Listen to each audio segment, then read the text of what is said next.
আসসালামু আলাইকুম দর্শক, আশা করি আপনারা ভালো আছেন। আমিও আলহামদুলিল্লাহ ভালো আছি। হোমিওপ্যাথি চিকিৎসক ডাক্তার এস.এম. রেজাউল করিম। আজ আপনাদের সামনে উপস্থিত হয়েছি শরীরের একটা সমস্যা নিয়ে আলোচনা করার জন্য, যা রেকটাল ডিজিজ নামে পরিচিত, অর্থাৎ পাইলস, অ্যানাল ফিশার এবং ফিস্টুলা। আমরা অনেক রোগী আমাদের কোন সমস্যা হয়েছে, আসলে ফিস্টুলা হয়েছে নাকি পাইলস হয়েছে, এটা চিনতে ভুল করার কারণে ডাক্তারের কাছে উপস্থাপন করতে ভুল হয়, যেটার কারণে চিকিৎসা দীর্ঘায়িত হয়, ভুল চিকিৎসা হয়, সময়ের অপচয় ঘটে। আবার আসল যে সমস্যাটা ছিল সেটার সমাধান তো হয়ই না, বরং পুরাতন সমস্যাটা আরো জটিল আকার ধারণ করে। তাই আপনাদের সামনে এই বিষয়টা বিশদভাবে আলোচনা করতে চাই, যাতে করে আপনাদের পরিষ্কার ধারণা তৈরি হয় যে আপনারা রোগের শুরুতেই আপনারা নির্ধারণ করতে পারেন যে আপনার কি সমস্যা হয়েছে এবং সেটা চিকিৎসকের কাছে পরিষ্কারভাবে উপস্থাপন করতে পারেন।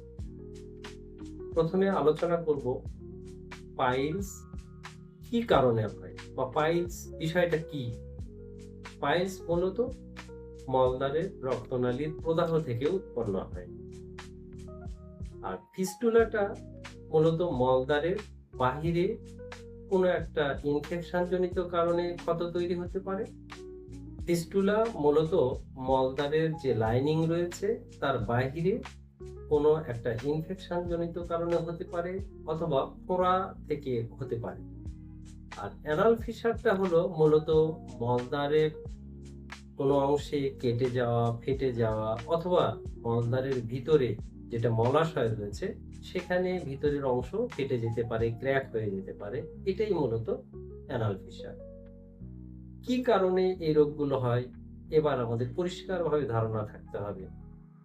মূলত পাইলস হয় দুটা কারণ: কনস্টিপেশন অথবা কোষ্ঠাবদ্ধতার কারণে হতে পারে, অথবা অনেক শক্তি দিয়ে পায়খানা করার প্রবণতা থেকে হতে পারে। ফিস্টুলা মূলত দুটা কারণে হতে পারে: মলদ্বারের বাইরে কোনো ইনফেকশন জনিত কারণে হতে পারে, অথবা কোনো ফোড়া থেকে হতে পারে। আর অ্যানাল ফিশারটা হয় অনেকগুলো কারণে। তার মধ্যে অন্যতম হলো কঠিন মল হওয়ার কারণে হতে পারে, বেশি প্রেসার দিয়ে পায়খানা করার জন্য হতে পারে, আবার বিভিন্ন ধরনের বদভ্যাস থেকেও হতে পারে। বদভ্যাসগুলির মধ্যে অন্যতম হলো শাকসবজি কম খাওয়া, যার কারণে মল শক্ত হয়ে যায়; পানি কম পান করা; ধূমপান করা; মদ পানের অভ্যাস; দীর্ঘ সময় অনাহারে থাকা, অথবা অতিমাত্রায় ভাজা পোড়া জাতীয় খাবার গ্রহণ করা ইত্যাদি। ব্যথার ধরন সম্পর্কে এখন আপনাদের সামনে উপস্থাপন করব। পাইলসের ব্যথাটা মূলত অল্প সময় স্থায়ী হয় এবং মধ্যম ধরনের ব্যথা হতে পারে। আর ফিস্টুলার ব্যথাটা কখনো কখনো অল্পও হতে পারে, আবার এটা অনেক বেশিও হতে পারে। আর অ্যানাল ফিশারের ব্যথাটা সাধারণত অত্যন্ত ভয়ানক হতে পারে। কোন ধরনের সমস্যায় কি ধরনের ডিসচার্জ বা নিঃসারক বের হয়? সাধারণত পাইলসের ক্ষেত্রে রক্ত ব্যতীত আর অন্য কিছুই বের হয় না। এখানকার স্রাব বলতে শুধুমাত্র রক্তই বের হয়। ফিস্টুলার ক্ষেত্রে রক্তও আসতে পারে, ওজ স্রাব আসতে পারে, আবার মিউকাস স্রাবও আসতে পারে। কিন্তু অ্যানাল ফিশারের ক্ষেত্রে কোনো স্রাব নেই। এখন আপনাদের সামনে উপস্থাপন করব কোন অসুখে কোন ধরনের স্ফীতি বা বৃদ্ধির কোনো অংশ আছে কিনা সেটা জানা যাবে কি করে। যদি আপনার মলদ্বারের বাহিরে কোনো স্ফীত অংশ দেখতে পান, যেগুলো দেখতে অনেক সময় আঙ্গুরের থোকার মতো দেখায়, সেটা পাইলসের ক্ষেত্রেই সম্ভব এবং পাইলসেই থাকে। ফিস্টুলার ক্ষেত্রে সাধারণত এটা বাহিরে থাকে, যেহেতু ফোড়া বাহির থেকেই হয়। আর অ্যানাল ফিশারের ক্ষেত্রে এ ধরনের কোনো লাম্প থাকে না।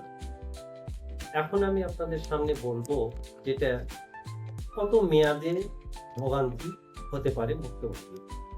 সাধারণত পাইলসের ক্ষেত্রে রোগের মেয়াদকাল ক্ষণস্থায়ীও হতে পারে, আবার দীর্ঘস্থায়ীও হতে পারে।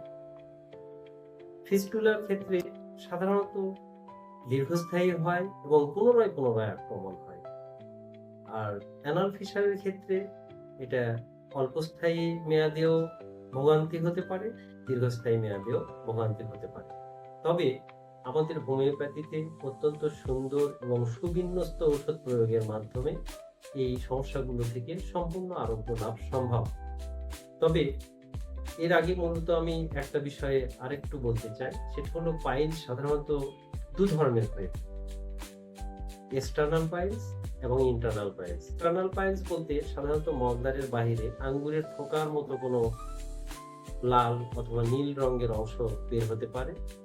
আর ইন্টারনাল পাইলসে এটা রক্তনালী প্রদাহিত হয়ে ফুলে ভিতরেই আঙ্গুরের থোকার মতো থাকে, সেটা বাহিরের দিকে আসে না। এই পাইলস আবার সাধারণত 4টা গ্রেডে ভাগ করা যায়, গ্রেড 1, গ্রেড 2, গ্রেড 3 এবং গ্রেড 4। অর্থাৎ প্রথম গ্রেডে যখন থাকে তখন পাইলসে শুধুমাত্র ব্লিডিং হতে পারে বা রক্তস্রাব আসতে পারে, সেক্ষেত্রে ভিতরের কোনো পদার্থ বা কোনো বস্তু বাহিরে আসতে দেখা যায় না।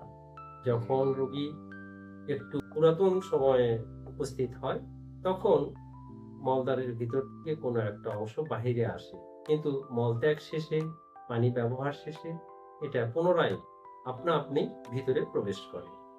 তৃতীয় স্টেজে যখন রোগী উপস্থিত হয় তখন ভিতর থেকে বের হয়ে আসা জিনিসটা আর নিজে নিজেই ভিতরে প্রবেশ করে না, হাতের মাধ্যমে বা কোনো বস্তুর মাধ্যমে এটাকে ভিতরে প্রবেশ করাতে হয়। আর চতুর্থ স্টেজে কোনোভাবে এই বের হওয়া অংশকে আর ভিতরে প্রবেশ করানো যায় না। এটা অত্যন্ত ভয়ানক অবস্থা। তবে আমরা 4টা স্টেজেরই চিকিৎসা দিতে সক্ষম এবং আশা করা যায় বেশিরভাগ ক্ষেত্রেই রোগী আরোগ্য লাভ করে থাকেন। সাধারণত চিকিৎসার মেয়াদকাল 6 থেকে 8 মাস। সুতরাং এই রোগগুলি হতে আমাদের নিজেদেরকে সুরক্ষা দেওয়ার জন্য কতিপয় নিয়ম আমাদের মেনে চলা উচিত। যেমন বেশি বেশি শাকসবজি জাতীয় খাবার গ্রহণ করতে হবে, নিয়মিত পানি পান করতে হবে, ধূমপান পরিহার করা উচিত, অতিরিক্ত তেলে ভাজা খাবার না খাওয়াই উত্তম। শরীরে ঘামের প্রবণতা বেশি থাকলে বেশি বেশি পানি পান করুন। পাশাপাশি উপযুক্ত এবং সময় মতো সময়ে আমাদের ঘুমাতে যাওয়া উচিত, কেননা অনিদ্রার অভাবে আমাদের শরীরে মেটাবলিক ফাংশনে অনেক জটিলতা তৈরি হয়, যার প্রভাবেও এই সমস্যাগুলো আরো উন্নতি লাভ করতে পারে। সুতরাং আমাদের প্রত্যেকেরই সচেতন হওয়া উচিত এই ব্যাপারে। ধন্যবাদ আপনাদেরকে, এবং চিকিৎসা সেবার জন্য অতি সত্বর যোগাযোগ করুন সাদাফ হোমিও হল, 332 নিচতলা, উত্তর শাহজাহানপুর, ঢাকা। প্রয়োজনে নিচে দেয়া নাম্বারে আগেই যোগাযোগ করুন। আল্লাহ হাফেজ।